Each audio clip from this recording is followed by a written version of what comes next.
Hello everyone, welcome to first step future India. இந்த வீடியோவில் நம்ம பார்க்க போகிறது NCERT class 8 history book our past 3ல் chapter 2 from trade to territory. So இந்த இன்ட்ரொடக்ஷன் ஆல்ரெடி பார்ட் 1 வீடியோவில் நான் சொல்லியிருக்கேன். என்டையர் லெசன்லையும் என்னென்ன பார்க்க போகிறோங்கிற இன்ட்ரொடக்ஷன் பார்ட் 1 வீடியோவில் சொல்லியிருக்கேன். இப்போ பார்ட் 2 வீடியோவில் நம்ம நோட்ஸோட அந்த இன்டெப்த்தாக என்னென்ன பார்க்கணுங்கிறது பார்த்துடலாம். எகெயின் இது காம்படிட்டிவ் எக்ஸாம் ப்ரிப்பேர் பண்ணுறவங்களா இருந்தாலும் சரி, ஸ்கூல் எக்ஸாம் ப்ரிப்பேர் பண்ணுறவங்களா இருந்தாலும் சரி, ஆஸ் அ இந்தியன் சிட்டிசனாகவும் இந்த சாப்டர் ரொம்ப ரொம்ப இம்பார்ட்டன்ட். ஏன் அப்படின்னு கேட்டிங்கன்னா, பிரிட்டிஷ் அப்படிங்கிறவங்க ரொம்ப ஒரு சின்ன நாடு. நம்ம இந்தியாவோட கம்பேர் பண்ணும்போது ரொம்பவே ஒரு சின்ன நாடு. இந்தியான்னு சொல்லும்போது ரிசோர்ஸ் எந்த அளவுக்கு பெருசாக இருக்கோ, பாப்புலேஷன் அந்த அளவுக்கு பெருசாக இருக்குது. கல்ச்சுரல் டிஃப்ரென்ஸ், லாங்குவேஜ் டிஃப்ரென்ஸ், பீப்புளோட பிலீஃப் சிஸ்டம் எல்லாமே, கேஸ்ட், கம்யூனிட்டின்னு ஒரு வைட் ரேஞ்ச் ஆஃப் டிஃப்ரென்ஸ் இருக்கக்கூடிய ஒரு பெரிய நாடு இந்தியா. அப்போ அவங்க என்னென்ன மாதிரியான ஸ்ட்ராட்டஜிஸ் யூஸ் பண்ணி கொஞ்சம் கொஞ்சமாக உள்ளே இன்றைக்கி நம்ம இந்தியான்ற ஒரு ஷேப்பே எப்படி உருவாச்சுன்னா பிரிட்டிஷ்னால தான் உருவாயிருக்கு. பிரிட்டிஷ் உள்ளே வர வரைக்கும் இந்தியாங்கிற கான்செப்ட் கிடையாது. இந்தியாவுக்குள்ளேயே என்னென்ன கிங்கோ அவங்களுக்கு கீழே தான் இந்தியா இருந்தது. ஸோ பிரிட்டிஷ் தான் இந்தியான்னு ஒரு ஷேப்பே கொண்டு வந்திருக்காங்க. அந்த ஷேப்புக்குள்ளே நம்ம வரதுக்கு காரணம் பிரிட்டிஷ் தான்.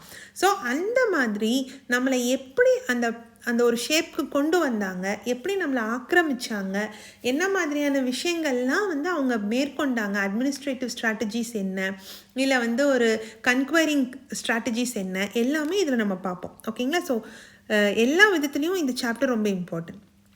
ஸோ 1707 டெத் ஆஃப் அவுரங்கசீப்லேருந்து தான் இந்த ஸ்டோரி ஸ்டார்ட் ஆகிருக்கு. அவர் ஹிஸ்ட்ரி ஸ்டார்ட் ஆகிருக்கு. முகல் டைனாஸ்டி அவுரங்கசீப்க்கு அப்புறம் கொஞ்சம் கொஞ்சமாக பவர்லெஸ்ஸாக ஆகிருக்கு. ஏன்னா அவுரங்கசீப்க்கு அப்புறமா அவ்வளோ பவர்ஃபுல்லாக ரூல் பண்ணக்கூடிய ஒரு கிங் நம்மளுக்கு கிடைக்கல. அதனால சுபேதாஸ், பிக் ஜமீன்தாஸ் இவங்கெல்லாம் நான் தான் இனிமேல் என்னோட கண்ட்ரோலில் இருக்கிற ஏரியாவுக்கு நான் தான் இனிமேல் ராஜா, அந்த மாதிரி ரீஜனல் கிங்டம்ஸை எஸ்டாப்ளிஷ் பண்ண ஆரம்பிச்சிட்டாங்க. இதனாலேயே கொஞ்சம் கொஞ்சமாக டெல்லி ஒரு எஃபெக்டிவ் சென்டராக ஒர்க் பண்ண முடியல. அதோட அந்த இம்பார்ட்டன்ஸ், அந்த ஃபங்க்ஷனை இழந்துருச்சு. இப்போ தான் கொஞ்சம் கொஞ்சமாக பிரிட்டிஷ் உள்ளே வராங்க. ஓகேங்களா? ஸோ பிரிட்டிஷ் உள்ளே வர வரைக்கும் முகல் அப்படிங்கிற ஒரு பெரிய ஒரு கிங்டமுக்கு கீழே தான் இந்தியா இருந்திருக்கு. அதுக்கு நடுவுலையும் வேறு வேறு கிங்ஸ் எல்லாம் இருந்திருக்காங்க, டைனாஸ்டிஸ்லாம் இருந்திருக்கு. பட் முகல் ரொம்ப ரொம்ப பெரிய டைனாஸ்டியாக என்டையர் இந்தியாவையும் ஒரு அளவுக்கு கொண்டு வந்திருக்காங்க. ஸோ அவங்களுக்கு அப்புறமா கொஞ்சம் கொஞ்சமாக பிரிட்டிஷ் அந்த இடத்த பிடிச்சிருக்காங்க. இதுதான் first point. So 1857 Bahadur Shah Zafar, அதாவது 1857 இந்த வேர்ட்லேருந்தே நம்மளுக்கு ஞாபகம் வரணும், revolt of 1857. So revolt of 1857 நம்மளுக்கு ஞாபகத்துக்கு வரணும். அதாவது இந்தியாவோட ஃபர்ஸ்ட் வார் ஆஃப் இண்டிபெண்டன்ஸ்ன்னு சொல்லுவாங்க. ஸோ பிரிட்டிஷ் அது வரைக்கும் இந்திய மக்களுக்கு அந்த அளவுக்கெல்லாம் நம்மளை எதிர்க்கிற அளவுக்கு அவங்களுக்கு அறிவு பத்தாது. இதே மாதிரி நம்ம அவங்கள கவர்ன் பண்ணிகிட்டே போகலாம் அப்படின்னு அவங்க நினச்சிட்டு இருந்தாங்க. இல்லை, எங்களை நீங்கள் மதிக்கலைன்னா கண்டிப்பாக நாங்கள் ப்ராப்ளம் பண்ணுவோன்னு அவங்களுக்கு உணர்த்தின ஒரு ரிவோல்ட்டு தான் கிரேட் ரிவோல்ட் ஆஃப் 1857. இது ரொம்ப ரொம்ப இம்பார்ட்டன்ட்.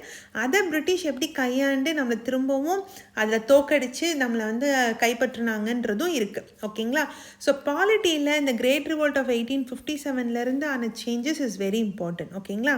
ஸோ அந்த great revolt of 1857 Bahadur Shah சாஃபரை தான் முகல் லீடர். அவர் ஒரு முகல் கிங்கு.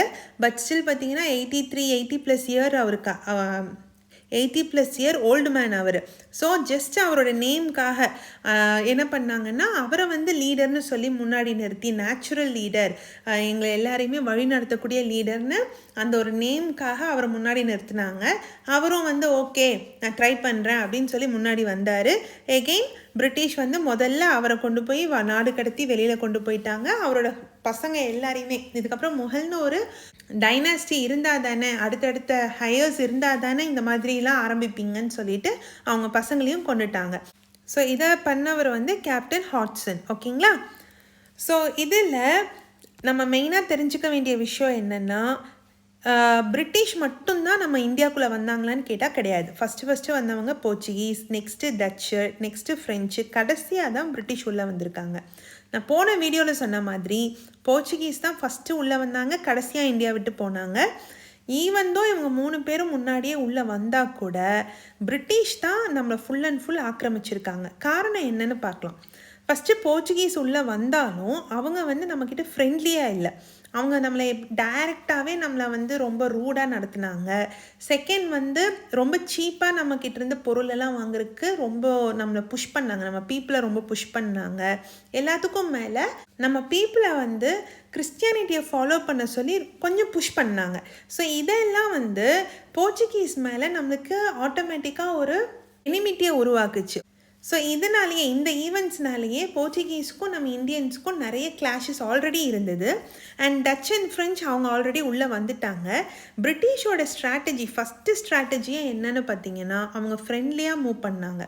எடுத்த உடனேயே நம்மக்கிட்ட அவங்க வந்து நான் வந்து உங்களுக்கு ஹெல்ப் பண்ண வந்திருக்கேன், எனக்கு ட்ரேட் பண்ணணும், நான் உங்களுக்கு சொல்லித்தரேன், நான் உங்களுக்கு ஹெல்ப் பண்ணுறேன், நான் உங்களுக்கு ஃப்ரெண்டு, அந்த ஒரு ஸ்ட்ராட்டஜி தான் மெயினாக யூஸ் பண்ணியிருக்காங்க.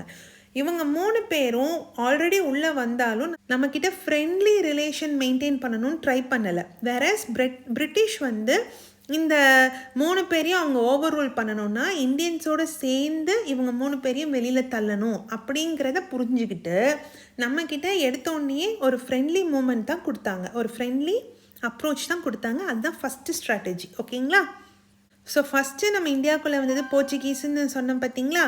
அப்போது வாஸ்கோ ட காமா வந்து இந்தியாவுக்கு வர ரூட்டை 1498 முதல்ல அவங்க வந்து பண்ணாங்க. அப்புறம் கோவா தான் அவங்களோட போர்ச்சுகீஸோட பேஸே. ஓகேங்களா? 1600 குவீன் எலிசபெத் வந்து ராயல் சார்ட்டர் ஒன்று கிராண்ட் பண்ணுறாங்க. அப்படின்னா என்ன அர்த்தம்னா, பிரிட்டிஷில் இந்த இங்கிலீஷ் ஈஸ்ட் இந்தியா கம்பெனி அப்படிங்கிற அந்த கம்பெனிக்கு ஒரு பவர் கொடுக்குறாங்க. என்னென்னா, அவங்கள தவிர வேறு யாரும் வெளிநாட்டுக்கு போய் ட்ரேடிங் பண்ணக்கூடாது அப்படின்னு சொல்கிறாங்க. காரணம் என்னென்னா, காம்படிஷன் இல்லைன்னா அந்த இடத்துல நம்மளுக்கு பொருள்கள் வந்து சீப்பாக வாங்கிட்டு வந்து அதிகமாக விற்க முடியும். ஸோ கவர்மெண்ட்டுக்கு இதனால் நல்ல அமௌண்ட் வந்து ஜென்ரேட் ஆகும். இதனால் அந்த ராயல் சார்ட்டர் வந்து இங்கிலீஷ் ஈஸ்ட் இந்தியா கம்பெனிக்கு கிடைக்கிது. அதை வச்சுட்டு இந்தியாவுக்குள்ளே வராங்க ட்ரேடிங் பண்ணுறதுக்கு English east India company. So இந்த எல்லாமே ஈஸ்ட் இந்தியா கம்பெனி தான். Portuguese east India company, Dutch east India company, French east India company, English east India company. அப்போ இங்கிலீஷுங்கிறது நம்ம பிரிட்டிஷஸ் குறிக்குது. ஓகேங்களா? ஸோ ப்ராப்ளம் என்னன்னு பார்த்தீங்கன்னா, இவங்க 4 பேருமே, இந்த 4 யூரோப்பியன் நேஷனுமே எல்லாமே இந்த 6 பொருளை மேலே தான் குறியாக இருக்காங்க. இது 6மே வாங்குறதுக்கு அவங்க 4 பேர் போட்டி போடுறாங்க. இது cotton, silk, pepper, cloves, cardamom, cinnamon. So தமிழில் சொல்லணுன்னா உங்களுக்கு தெரியும், பஞ்சு, பட்டு துணி, மிளகு, கிராம்பு, ஏலக்காய், பட்டை. ஸோ இதெல்லாம் நம்ம இந்தியாவில் நல்லாவே விளையக்கூடிய பொருட்கள். இதுக்கு தான் அந்த 4 கண்ட்ரிஸுமே சண்டை போட்டாங்க. அவங்க 4 பேரும் சண்டை போடும்போது டிமாண்ட் இன்க்ரீஸ் ஆகுது. டிமாண்ட் இன்க்ரீஸ் ஆகும்போது ஆட்டோமேட்டிக்காக அதோட ப்ரைஸும் இன்க்ரீஸ் ஆகுது. அப்போ நான் ஆல்ரெடி சொன்னேன்ல, இந்த ராயல் சார்ட்டரே வந்து கம்மியான விலைக்கு வாங்கிட்டு வந்து அதிகமாக விற்கிறதுக்கு தான். அப்போ ஆல்ரெடி வாங்கும்போதே இந்த காம்படிஷன்னால் விலை அதிகமாக தான் இருக்குது. ஸோ அவங்களுக்கு அதுக்கான லாபம் கிடைக்க மாட்டேங்குது. ஸோ இதை எப்படி வந்து சரி பண்ணலான்னு பார்க்கும்போது கொஞ்சம் கொஞ்சமாக இவங்க 4 பேருக்குள்ளேயே நிறைய சண்டை வருது. அதாவது ஒருத்தர் பதுக்கி வச்சது இன்னொருத்தர் எடுக்கிறது, ஒருத்தரோட ட்ரேட் ரூட்டை இன்னொருத்தர் வந்து கெடுக்கிறது, இல்லை வழிமறைக்கிறது, இல்லை சரக்கு கப்பல் எடுத்துகிட்டு போகும்போது அதை கவுக்கிறது. இந்த மாதிரி நிறைய ப்ராப்ளம் இவங்களுக்குள்ளேயே ஒரு வார் வந்து உருவாகுது. ஸோ அவங்களோட பொருளை பாதுகாக்கிறதுக்காகவும் மற்றவங்கள அட்டாக் பண்ணுறதுக்காகவும் என்ன பண்ணுறாங்க, ஃபோர்ட்டிஃபிகேஷன் பண்ணுறாங்க. அங்கங்கே ஃபோர்ட்ஸ் வந்து கட்டி அதை வந்து எப்படி பாதுகாக்கணும், அங்கேருந்து எப்படி அட்டாக் பண்ணணும்னு பார்க்குறாங்க. அப்புறம் ட்ரேடிங் நடக்கும்போதே ஃபுல் அண்ட் ஃபுல் ஆயுதம்லாம் வச்சு பாதுகாத்து பண்ணுற அளவுக்கு அவங்களுக்குள்ள நிறைய ப்ராப்ளம் இருக்குது. ஸோ பிரிட்டிஷ் இந்த இடத்துல தெளிவாக புரிஞ்சுக்கிட்டாங்க, இவங்க 4 பேரில் 3 பேரை வெளியில் அனுப்பணுன்னா இந்தியன் ரூலர்ஸோட சப்போர்ட் அவங்களுக்கு வேணும்னு. இன்னொன்று நீங்கள் இதில் என்ன புரிஞ்சுக்கணுன்னா, இந்தியன் ரூலர்ஸு நம்ம படித்த விதம், நம்மளோட எஜுகேஷ்னல் சிஸ்டம், நம்மளோட எத்திக்ஸு எதுவுமே பிரிட்டிஷ்க்கும் சம்மந்தமே இல்லாமல் இருக்கும். ஸோ நம்ம வந்து எப்படி படித்தோன்னா இந்த கேஸ்ட்டு தான் படிக்கலாம், இந்த கேஸ்ட்டில் இருக்கிறவங்க என்னென்ன வேலை தான் பார்க்கலான்னு அந்த ஒரு சிஸ்டமில் நம்ம ட்ரெடிஷ்னலி வளர்ந்துருக்கோம். அவங்க வந்து ஃபுல்லாக சயின்ஸு இப்போ நம்ம படிக்கிறோம் பார்த்திங்களா, ரீசன்ட் டைமில் 2024 வரை நம்ம படிச்சுட்டு இருக்கக்கூடிய சயின்ஸ் ஓரியன்ட் சப்ஜெக்ட்ஸ் தான் அவங்க படித்தாங்க. ஸோ எஜுகேஷ்னல் சிஸ்டம் நம்மளுக்கு வேறு மாதிரி. எகெயின் அவங்களுக்கு மிஷின் வந்து இப்போது ஒரு சண்டை போடுறாங்க அப்படின்னும் போது அப்போவே போர்ச்சுகீஸ்லாம் நேவியில் வந்து பார்த்திங்கன்னா வார்ஷிப்ஸ் எல்லாம் வச்சுருந்தாங்க. எகெயின் கன்ஸ் வச்சுருந்தாங்க. ஸோ லேட்டஸ்ட் டெக்னாலஜியான வெப்பன்ஸ் எல்லாம் போர்ச்சுகீஸ் கிட்டே இருக்குது. போர்ச்சுகீஸ் இந்த சென்ஸ் யூரோப்பியன்ஸ் கிட்டே இருக்குது. ஆனால் நம்மளுக்கு அதெல்லாம் தெரியாது. நம்ம வந்து வாழ்பயிற்சி அந்த மாதிரி எடுத்து நம்ம ட்ரெடிஷ்னலாக இருக்கக்கூடிய சண்டை போடுறதுக்கு தான் நம்ம எக்யூப்டாக இருக்கோம். அப்போ அவங்கள எப்படி ஓவர் ரூல் பண்ணுறதுன்னு நம்மளும் தான் திணறிட்டு இருக்கோம். அப்போ பிரிட்டிஷ் என்ன பண்ணுறாங்க, அவங்கள எப்படி நான் சரி பண்ணணும்னு நான் உங்களுக்கு ஹெல்ப் பண்ணுறேன், நான் சொல்லித்தரேன், நானும் நீங்களும் சேர்ந்தால் அவங்கள துரத்தலான்னு சொல்லிட்டு பிரிட்டிஷ் ஃபஸ்ட்டு என்ன பண்ணுறாங்க, பிரிட்டிஷ் வந்து நம்மளுக்கு இந்தியன்ஸோடு சேர்ந்து சண்டை போடுறதுக்கு நம்மக்கிட்ட ஒரு ஃப்ரெண்ட்லி ரிலேஷன்ஷிப்பை மெயின்டைன் பண்ண ஆரம்பிக்கிறாங்க.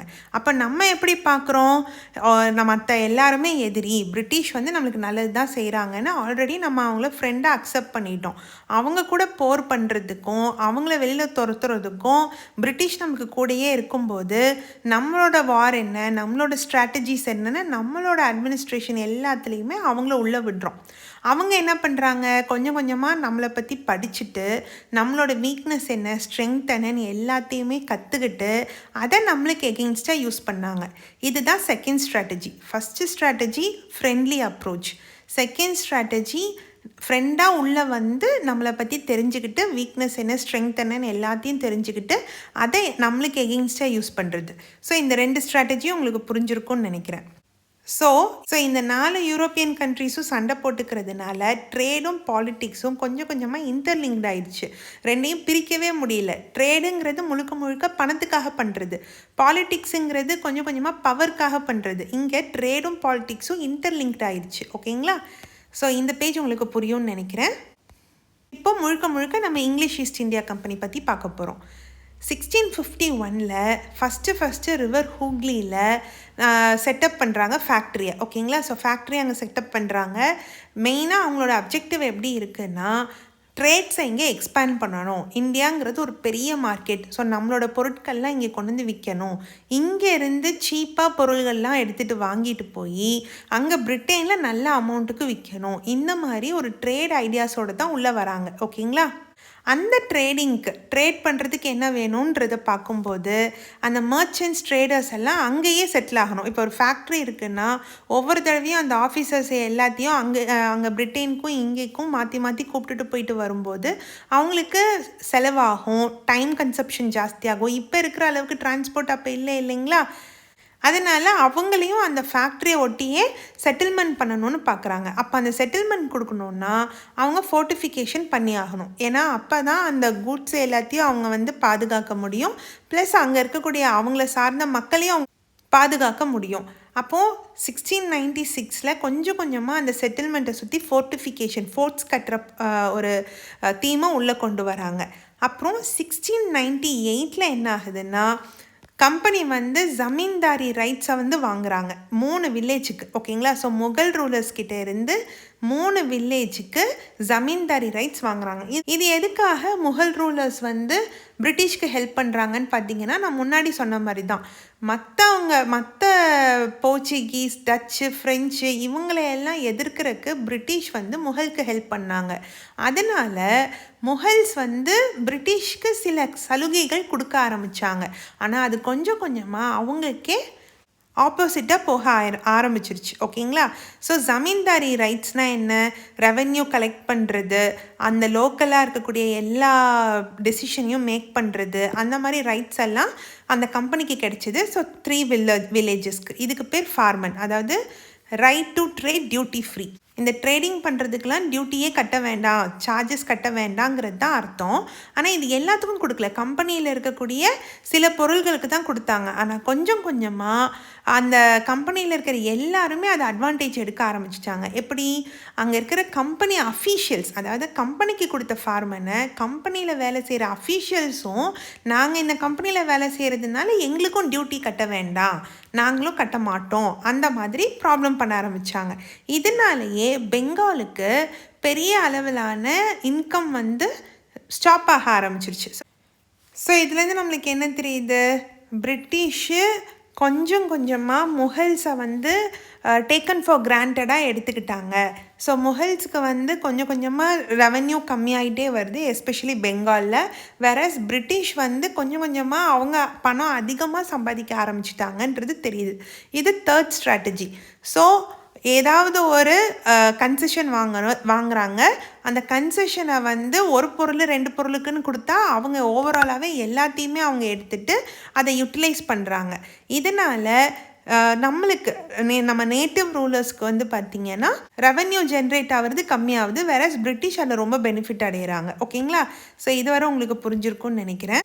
ஸோ இந்த மாதிரி பெங்காலுக்கும் அவங்களுக்கும் கொஞ்சம் கொஞ்சமாக ப்ராப்ளம் ஆரம்பிச்சுது.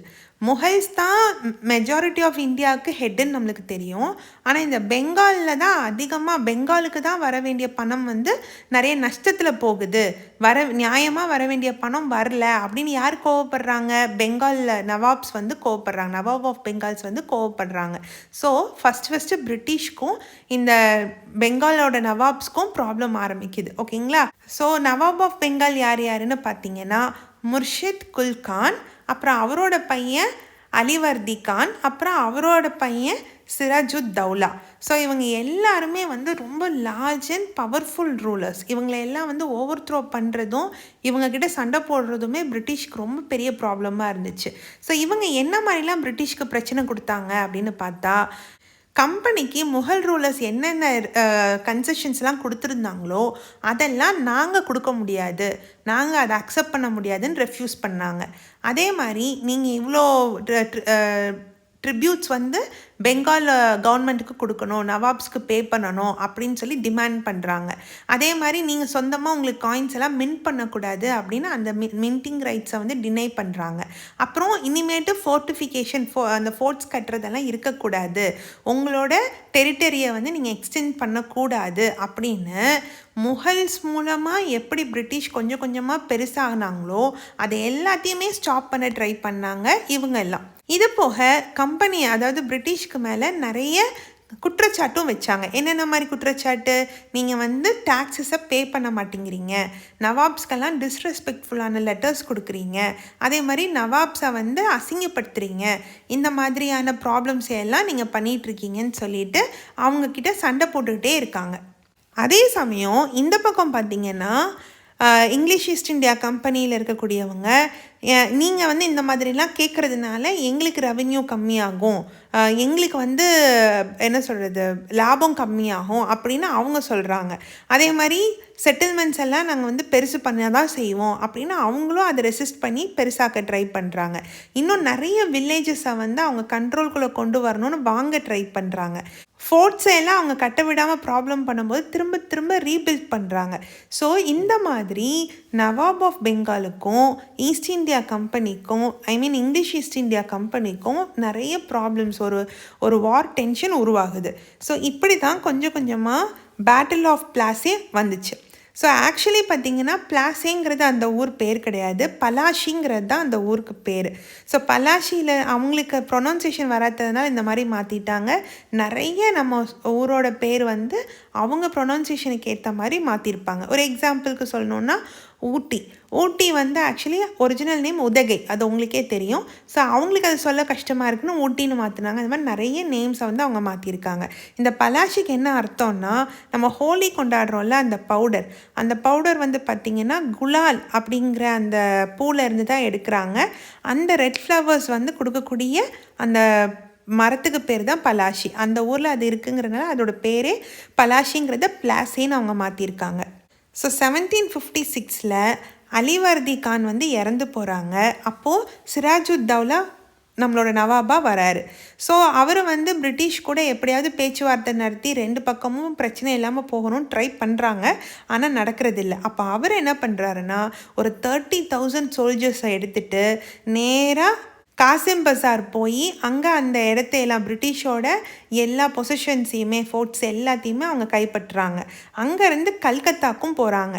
இதை தெரிஞ்சுட்டு பாம்பே பிரசிடென்சி, மெட்ராஸ் பிரசிடென்சிலேருந்தெல்லாம் மெயினாக மெட்ராஸ் பிரசிடென்சிலேருந்தெல்லாம் நம்ம பிரிட்டிஷ் கவர்மெண்ட் வந்து ஆளை அனுப்பி இவங்க கூட சண்டை போடுறாங்க.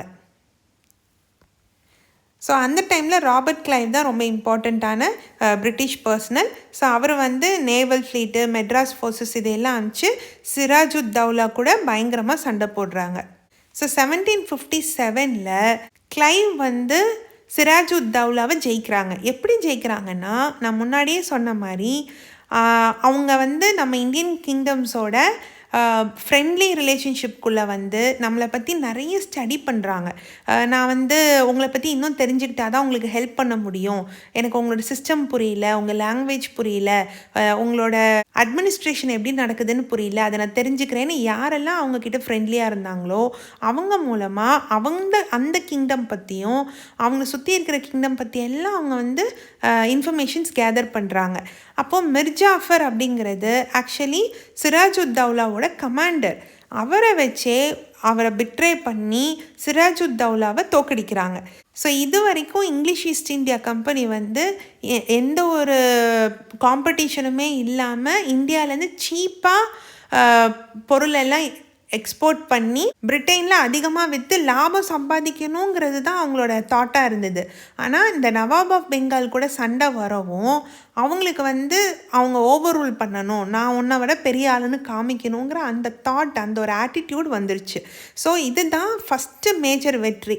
அப்படி அந்த விக்ட்ரியை பார்த்ததுக்கப்புறம் நீங்கள்லாம் ஒன்றுமே இல்லை, உங்கள் எல்லாரையுமே என்னால் ஆக்கிரமிக்க முடியும், என்னால் கன்குவர் பண்ண முடியும், அந்த மாதிரி ஒரு கான்ஃபிடென்ஸ் அவங்க வந்துருச்சு. அங்கேருந்து தான் டெரிட்டரிஸ் எல்லாத்தையுமே கைப்பற்றணும், இன்னும் நிறைய டாக்ஸஸை வந்து இம்ப்ரூவ் பண்ணணும், பிரிட்டிஷ் வந்து பவர்ஃபுல்னு காமிக்கணுங்கிற ஆட்டிடியூட் வந்து இங்கேருந்து தான் ஆரம்பிச்சிருக்கு. ஓகேங்களா?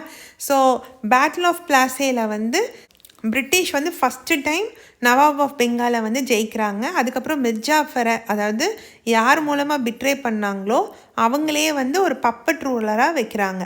ஸோ ஈவன் தோ பிரிட்டிஷ்க்கு ஹெல்ப் பண்ணி ராஜா ஆகணுன்ற ஒரு ஆசையில் மிர்ஜாஃபர் ஹெல்ப் பண்ணாலும் அதுக்கப்புறம் அவரோட செல்ஃப் ரெஸ்பெக்ட் நிறைய இடத்துல குறையுது. ஏன்னா சொந்த கமாண்டராக இருந்து சொந்த நாட்டையே காட்டி கொடுத்து தானே அந்த இடத்துக்கு வந்திருக்காரு. ஸோ அவரோட செல்ஃப் ரெஸ்பெக்ட் அங்கே அடிப்படுது.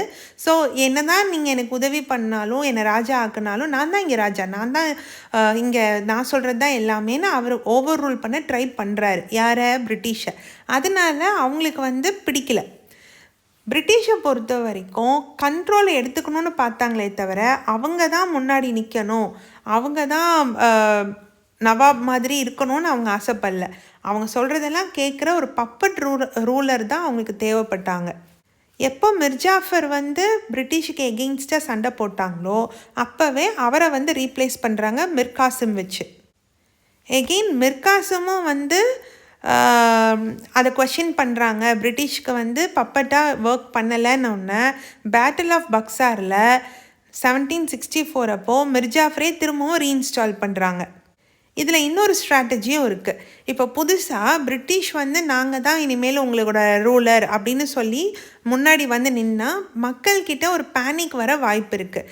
அதை அவங்க விரும்பலை. ஸோ ஒரு பப்பட் ரூலரை, அதாவது இந்தியன் நேட்டிவ் பப்பட் ரூலரை முன்னாடி வச்சுட்டு இவங்க அவங்கள பின்னாடி இருந்து கண்ட்ரோல் பண்ணிட்டு நிறைய பணம் சம்பாதிக்கணும், இந்தியாவோட ரிசோர்ஸை எல்லாத்தையுமே யூட்டிலைஸ் பண்ணணும் அப்படிங்கிறது தான் அவங்களோட மேஜர் அப்ஜெக்டிவாக இருந்திருக்கு. ஸோ என்னெல்லாம் கம்பெனிங்க வந்து தேவைப்பட்டுச்சு, நம்ம இந்தியாவிலேருந்து என்னென்ன தான் எக்ஸ்பெக்ட் பண்ணாங்கன்னு பார்த்தா நிறைய பணத்தை வந்து அவங்க சம்பாதிக்கணும்னு ஆசைப்பட்டாங்க. எதுக்கு? அவங்கள டெரிட்டரியை எக்ஸ்பேண்ட் பண்ணணுன்னா வாருக்கு அவங்க ரெடி ஆகணும். அப்போ வார் ஃபைட் பண்ணணுன்னா அவங்களுக்கு பணம் தேவைப்படுது. இப்போ வரைக்கும் இந்தியாவில் எந்த ஒரு பொருள் வாங்குறதுக்கும் கோல்டு அண்ட் சில்வரை இந்தியாவுக்கு எடுத்துகிட்டு வந்து தான் செலவு பண்ணாங்க. இப்போ இங்கேருந்தே வந்து அவங்க அந்த வில்லேஜ் மூலமாலாம் பணம் ஜெனரேட் பண்ண ஆரம்பித்தோன்னே அவங்களுக்கு தேவையான எல்லாத்தையுமே இந்தியாவிலேருந்தே சம்பாதிக்கணும்னு முடிவு பண்ணிட்டாங்க. ஸோ வாரை ஃபினான்ஸ் பண்ணுறதுக்கு அவங்களுக்கு பணம் வேணும். ட்ரேட் டிமாண்ட்ஸ் பண்ணுறதுக்கு அவங்களுக்கு பணம் வேணும். இது போக கம்பெனியை நடத்துறதுக்கு அவங்களுக்கு பணம் வேணும். இது எல்லாத்தையுமே இந்தியாவிலேருந்தே எப்படி எடுக்கலாம், இன்னும் டெரிட்டரிஸ் இன்க்ரீஸ் பண்ணும்போது அங்கேருந்து வாங்கலான்ற ஐடியாவுக்கு வராங்க. ஸோ இது 4th ஸ்ட்ராட்டஜி. ஸோ இவங்க என்ன சொல்கிறாங்க, நவாப் எல்லாமே வந்து பணம் பே பண்ணணும், ஒவ்வொரு மாதமும் 5 லட்சத்துக்கிட்ட பே பண்ணணும் அப்படின்னு சொல்கிறாங்க. ஆக்சுவலி இந்த 5 லட்சம் வாங்கினதுக்கப்புறமும் அவங்களுக்கு எக்ஸ்பென்ஸ்க்கு இன்னும் பணம் வேணும்னு கேட்குறாங்க. ஸோ நம்ம ஆல்ரெடி பார்த்த மாதிரி மிர்ஜாஃபர், மிர்காசிம் இவங்க யாருமே வந்து அவங்களுக்கு ஏற்ற ஒரு பப்பட் ரூலராக வரமாட்டேங்கிறாங்கன்னு ஒன்று பிரிட்டிஷ் என்ன சொல்கிறாங்க, நம்மளே பேசாமல் நவாபாக மாறிடலான்னு சொல்கிறாங்க. ஸோ ஒரு சாதாரண பர்சன், பிரிட்டிஷில் ஒரு சாதாரணமாக இருக்கக்கூடிய ஒரு சோல்ஜர், ஒரு பர்சன், ஒரு ஆஃபீஸர் வந்து இந்தியாவுக்கு வரும்போது பிரிட்டிஷில் இருக்கக்கூடிய பணக்காரங்களை விட பயங்கர பணக்காரங்களாக இங்கே ஆகுறாங்க. அந்த அளவுக்கு இந்தியாவிலேருந்து ரிசோர்ஸை வந்து அவங்க கேப்சர் பண்ணிகிட்ருக்காங்க. அப்போ அங்கே பிரிட்டிஷில் வந்து இவங்களை கிண்டல் பண்ணுற விதமாக நவாப்ஸ் அப்படின்னு சொல்கிறாங்க. ஓகேங்களா, நம்ம இங்கே நவாபுன்னும் போது ஒரு கிங்குக்கு ஈக்குவலாக சொல்லக்கூடிய வேர்டு அது, வேற அங்கே சர்காஸ்டிக்காக நவாப்ஸ்னு சொல்கிறாங்க. ஸோ பிரிட்டிஷ் நவாப்ஸை அங்கே பிரிட்டிஷ் நவாப்ஸ்னு சொல்லியிருக்காங்க. அப்புறமா 1765 பார்த்திங்கன்னா முகல் எம்பரர் வந்து கம்பெனியை திவான் ஆஃப் பெங்கால் ப்ரோவின்ஸ் அப்படின்னு கொண்டு வராங்க. ஸோ இதன் மூலமாக எப்போ பெங்கால் ப்ரோவின்ஸுக்கே வந்து அவங்க திவானாக மாறினாங்களோ அப்போ இருந்து கம்பெனி இன்னும் நல்லா ஃப்ளரிஷ் ஆக ஆரம்பிச்சது. ஃபோர்ட்டிஃபிகேஷன் நல்லாவே எக்ஸ்பேண்ட் ஆச்சு. அவங்க அங்கே பிரிட்டிஷ்லேருந்து கோல்டு சில்வர் எடுத்துகிட்டு வந்து பர்ச்சேஸ் பண்ணாங்கன்னு சொன்னால் பார்த்திங்களா, அதோட அவசியமே வரல. அவங்களுக்கு கஜானா மாதிரி பெங்கால் இருந்தது. அவங்களுக்கு தேவைப்படக்கூடிய எல்லாமே அங்கே பெங்கால்லேருந்து அவங்க ரீட் பண்ண ஆரம்பித்தாங்க. ஓகேங்களா, ஸோ அவங்களுக்கு கிடைச்ச பணத்திலேருந்து அவங்களுக்கு தேவைப்படக்கூடிய காட்டன், சில்க் டெக்ஸ்டைல்ஸ் எல்லாமே அவங்க வாங்க ஆரம்பித்தாங்க. கம்பெனியோட சோல்ஜர்ஸ், ஆர்மிஸ், ட்ரூப்ஸ் எல்லாத்தையுமே மெயின்டைன் பண்ண ஆரம்பித்தாங்க. இன்னும் அதிகமான ஃபோர்ட்ஸை எல்லாம் கொண்டு வந்தாங்க. 1764 கிளைவ் வந்து கவர்னர் ஆஃப் பெங்காலாவே மாறினார். அப்புறம் 1772 கிளைவை வந்து கிராஸ் எக்ஸாமைன் பண்ணாங்க. அதாவது எப்படி அவருக்கு இவ்வளோ சொத்து வந்தது அப்படின்னு சொல்லிட்டு அதை வந்து கிராஸ் எக்ஸாமைன் பண்ணாங்க. 1774 சூசைட் கமிட் பண்ணியிருக்கார். ஓகேங்களா, ஸோ இவருன்னு இல்லை, மெயினாக பார்த்திங்கன்னா பிரிட்டிஷில் இருக்கிறவங்களுக்கு இந்த இங்கிலீஷ் ஈஸ்ட் இந்தியா கம்பெனி மூலமாக இந்தியாவுக்கு வந்த எல்லார் மேலேயுமே ஒரு கடுப்பு இருந்திருக்கு. காரணம் என்னென்னா, ரொம்ப சாதாரண இடத்துல இருந்தவங்க கூட இந்தியாவுக்கு வந்தோடனே ரொம்ப பெரிய பணக்காரங்களாக ஆயிட்டாங்க. அவங்களோட ஸ்டேட்டஸ் விறுவிறுன்னு ஏறிடுச்சு. அதனாலேயே அவங்க மேலே அங்கே நேட்டிவாக பிரிட்டனில் இருக்கிறவங்களுக்கு ஒரு கடுப்பு இருக்குது. ஃபஸ்ட்டு விஷயம். செகண்டு, நம்ம இந்தியாவில் கொஞ்சம் கொஞ்சமாக இவங்க பீப்புளையும் லோக்கல் ரூலர்ஸ் எல்லாரையுமே பிரச்சனைக்கு இழுத்துக்கிட்டே இருக்காங்க. ஸோ அதன் மூலமாகவும் நிறைய பேர் இறந்து போகிறதுக்கான வாய்ப்புகள் உருவாகுது. அதாவது சண்டேல, வாரில். அதுக்கப்புறம் பார்த்திங்கன்னா இங்கே வந்து இங்கத்த டிசீஸ் எல்லாம் வந்து கூட சில பேர் இறந்துருக்காங்க. ஸோ இதெல்லாம் அந்த பிரிட்டிஷ் அஃபிஷியல்ஸ் வந்து ஃபேஸ் பண்ண விஷயங்கள். ஓகேங்களா, ஸோ நெக்ஸ்ட்டு நம்ம பார்க்க போகிறது expansion of company rule. So எப்படியெல்லாம் ஒரு கம்பெனி இனிஷியலாக எக்ஸ்பேண்ட் ஆகிருக்கு. ஸோ ஃபஸ்ட்டு அவங்க என்ன பண்ணுறாங்க, இந்தியாவுக்குள்ளே ஒரு ஃபேக்ட்ரியை உருவாக்குறாங்க. அதுக்கப்புறமா அந்த ஃபேக்ட்ரியை சுற்றி செட்டில்மெண்ட்ஸை கொண்டு வராங்க. நெக்ஸ்ட் என்ன பண்ணுறாங்க, அந்த செட்டில்மெண்ட்ஸை வந்து மெயின்டைன் பண்ணணும்னு ஃபோர்ட்டிஃபிகேஷன் பண்ணுறாங்க. அப்புறம் இன்னும் சுற்றி இருக்கிற வில்லேஜ் எல்லாம் வாங்குகிறாங்க. அந்த வில்லேஜிலேருந்து ரெவன்யூ ஜென்ரேட் பண்ணுறாங்க. அப்புறமா முகல்ஸ் மூலமாக நியாயமாக கட்ட வேண்டிய டியூட்டிஸை எல்லாம் கட்டாமல் பிரச்சனை பண்ணுறாங்க. அப்புறம் கொஞ்சம் கொஞ்சமாக பெங்கால் ப்ரொவின்ஸோட ஹெட்டாகவே மாறுறாங்க. கவர்னர் ஆஃப் பெங்காலாகவே அவங்க மாறுறாங்க. அதுக்கப்புறமா பெங்கால்லேருந்து அவங்களுக்கு தேவைப்படக்கூடிய எல்லா ரிசோர்ஸையுமே அவங்க ரீப் பண்ணி பெரிய ஒரு கவர்மெண்ட்டாகவே அங்கே மாறுறாங்க. ஸோ என்ன மாதிரி ஸ்ட்ராட்டஜிஸ்லாம் அவங்க ஃபாலோ பண்ணியிருக்காங்க, பொலிட்டிக்கல் ஸ்ட்ராட்டஜியும் யூஸ் பண்ணியிருக்காங்க, எக்கனாமிக்கல் ஸ்ட்ராட்டஜியும் யூஸ் பண்ணியிருக்காங்க, டிப்ளமேட்டிக் மெத்தட்ஸும் யூஸ் பண்ணியிருக்காங்க. அப்போ என்ன இங்கே டிப்ளமேட்டிக் மெத்தட் யூஸ் பண்ணாங்கன்னு கேட்டால், எடுத்தோடனே அவங்க வார் பண்ணணுங்கிறது நினைக்கவே மாட்டாங்க. ஏன்னா வார் நடந்துச்சுன்னா நிறைய பணம் செலவாகும்னு அவங்களுக்கு தெரியும். ஸோ ஃப்ரெண்ட்லியாகவே எப்படியாவது அவங்கள தன்னோட சைடு இழுக்கணும்னு பார்ப்பாங்க. அப்புறம் த்ரெட்டன் பண்ணி இழுக்கணும்னு பார்ப்பாங்க. இல்லைன்னா உள்ளே இருக்கக்கூடிய ஒரு பொலிட்டிக்கல் இஷ்யூஸ் எல்லாம் வச்சு அவங்களோட ஸ்ட்ரென்த் அண்ட் வீக்னஸை புரிஞ்சுக்கிட்டு உள்ளே இழுக்கணும்னு பார்ப்பாங்க. இது எதுவுமே ஒத்து வரலைன்னா தான் கடைசிக்கு வாருக்கு போகிறாங்க. ஸோ இதைத்தான் டிப்ளமேட்டிக் மெத்தட்னு அவங்க சொல்கிறாங்க. ஸோ நான் ஆல்ரெடி சொன்ன மாதிரி டைரெக்டாக மிலிட்ரி அட்டாக்கை அவங்க ப்ரிஃபர் பண்ணுறது கிடையாது. ஸோ பேட்டில் ஆஃப் பக்சருக்கு அப்புறம் அவங்க என்ன பண்ணுறாங்கன்னா, ரெசிடென்ட்ஸ்னு ஒரு ஆஃபீஸர்ஸை அங்கே இந்தியன் ஸ்டேட்ஸ்குள்ளே அங்கங்கே அப்பாயிண்ட் பண்ணுறாங்க. அப்படின்னா என்னன்னு கேட்டிங்கன்னா, இங்கே இருக்கக்கூடிய நேட்டிவ் ரூலர்ஸ் இருக்காங்க இல்லையா, அவங்க எல்லார்கிட்டேயும் ரெசிடென்ட்ஸ்னு ஒருத்தரை வைக்கிறாங்க. அவங்க என்ன சொல்கிறாங்களோ அதை கேட்டு தான் அந்த கிங் நடக்கணும். ஸோ கேட்டாங்கன்னா ப்ராப்ளம் இல்லாமல் போகும். லைக் பப்பெட்ஸ் மாதிரி வச்சு யூஸ் பண்ணிகிட்டே போவாங்க. அவங்கள பற்றின இன்ஃபர்மேஷன் டேட்டாஸ் எல்லாத்தையுமே இவங்க நோட் பண்ணி பிரிட்டிஷ்க்கு அனுப்பிகிட்டே இருப்பாங்க. ரெசிடென்ட்ஸோட மெயின் வேலை அதுதான். ஸோ இந்த யாரெல்லாம் ஒத்துழைச்சி வராங்களோ அவங்கக்கிட்ட பிரச்சனையே கிடையாது. எந்த கிங்கெல்லாம் இதை ஒத்துழைக்காமல் இருக்காங்களோ அவங்கக்கிட்ட நிறைய ஸ்ட்ராட்டஜிஸ் யூஸ் பண்ணி அவங்கள ஓவர் த்ரூ பண்ண பார்ப்பாங்க. ஆனால் அது செட் ஆகலை அப்படின்னும் போது டைரக்ட் வார் பண்ணுவாங்க. அப்படி இந்த ரெசிடென்ட்ஸ் ஒவ்வொருத்தரோட இன்டர்னல் அஃபேர்ஸ்லேயுமே அவங்க தலையிடுறாங்க. பெரிய பெரிய மேஜர் டிசிஷன்ஸ் எல்லாமே அந்த ரெசிடென்ட் சொல்கிறது தான் கேட்குறாங்க. அந்த ரெசிடென்ட் யார் சொல்கிறது கேட்பாங்க? பிரிட்டிஷ் ஆஃபீஸர்ஸ் சொல்கிறத கேட்பாங்க. ஸோ முழுக்க முழுக்க அவங்க தான் அங்கே டெசிஷன் மேக்கர்ஸாக இருக்காங்க. ஓகேங்களா? அப்புறமா ஒரு விஷயம் கொண்டு வராங்க, அதுதான் சப்சிடரி அலையன்ஸ். சப்சிடரி அலையன்ஸ்னால் என்ன அர்த்தம்னா, இந்தியன் ரூலர்ஸ் அவங்களுக்குன்னு எந்த ஒரு படையும் வச்சுக்கக்கூடாது, எந்த ஒரு ட்ரூப்ஸையும் உருவாக்கக்கூடாது, அவங்க எந்த ஒரு இண்டிபெண்ட் ஆர்ம்டு ஃபோர்ஸும் வச்சுக்கக்கூடாது. எதுனாலுமே அவங்க பிரிட்டிஷ்கிட்ட தான் கேட்கணும். பிரிட்டிஷ் கொடுக்குறத அவங்க யூஸ் பண்ணிக்கணும். அந்த ஒர்க் முடித்தோடனே திருப்பி பிரிட்டிஷ் ட்ரூப்ஸு பிரிட்டிஷ்கிட்டே வந்துடுவாங்க. இப்படி யூஸ் பண்ணிக்கிறதுக்கு இந்தியன் ரூலர்ஸ் பணம் கொடுக்கணும். புரியுதுங்களா? சும்மா வாடகைக்கு எடுக்கிற மாதிரி. சொந்தமாக யாரும் எந்த ஒரு இந்தியன் ரூலரும் வச்சுக்கக்கூடாது. யாரெல்லாம் பிரிட்டிஷ் கூட ஃப்ரெண்ட்லியாக இருக்கீங்களோ உங்களுக்குன்னு எந்த ஒரு சொந்த படையுமே இருக்கக்கூடாது. எங்களோட படையை நீங்கள் யூஸ் பண்ணிக்கலாம். நீங்கள் யூஸ் பண்ணுறதுக்கு எங்களுக்கு டேக்ஸு கட்டணும். இதுதான் சப்சிடரி அலையன்ஸ். உங்களுக்கு புரிஞ்சிருக்கும்னு நினைக்கிறேன். ஒருவேளை அந்த பேமெண்ட் பே பண்ண வேண்டிய டைமில் பே பண்ணலைன்னா அதுக்கு பெனால்ட்டியாக என்ன பண்ணுவாங்கன்னா அவங்களோட ஏரியாவை எல்லாம் அவங்க லேண்டை எல்லாத்தையுமே ஆக்கிரமிச்சுப்பாங்க. அப்படி தான் ஆவாத் அண்ட் ஹைதராபாத்தில் நிறைய லேண்டை அவங்க எடுத்துக்கிட்டாங்க. பிரிட்டிஷ் எடுத்துக்கிட்டாங்க. ஓகேங்களா? ஸோ இது வரைக்கும் போதும். நான் ஆல்ரெடி சொன்ன மாதிரி நோட்ஸை எல்லாம் அப்பப்போவே படித்து டெஸ்ட் எழுதிடுங்க. உங்களுக்கு வேணும்னா இந்த பிடிஎஃப் ஆல்ரெடி டெலிகிராம் குரூப்பில் நான் ஷேர் பண்ணிவிட்டேன். அங்கேருந்து நீங்கள் எடுத்துக்கலாம். அப்படி இல்லைன்னா இந்த ஸ்க்ரீனை கூட நீங்கள் ஸ்க்ரீன்ஷாட்டாக எடுத்து வச்சு யூஸ் பண்ணிக்கலாம். ஓகேங்களா? நெக்ஸ்ட் வீடியோவில் பார்க்கலாம். தேங்க்யூ.